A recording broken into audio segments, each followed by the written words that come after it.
মেয়েটা পাখি হতে চাইল। আমি বুকের বাদিকে আকাশ পেতে দিলাম।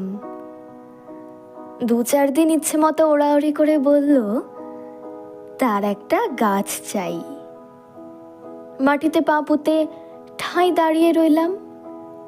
হেডাল সেডাল ঘুরে ঘুরে সে আমাকে শোনালো অরণ্য বিষাদ। তারপর টানতে টানতে একটা পাহাড়ি ঝর্ণার কাছে নিয়ে এসে বলল তারও এমন একটা পাহাড় ছিল, সেও কখনো পাহাড়ের জন্য নদী হতো।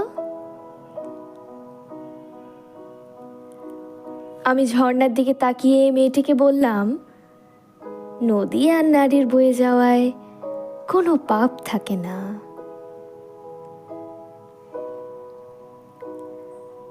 সে কিছু ফুটে থাকা ফুলের দিকে দেখিয়ে জানতে চাইল, কি নাম? বললাম, গোলাপ। দুটি তরুণ তরুণীকে দেখিয়ে বলল, কি নাম? বললাম, প্রেম।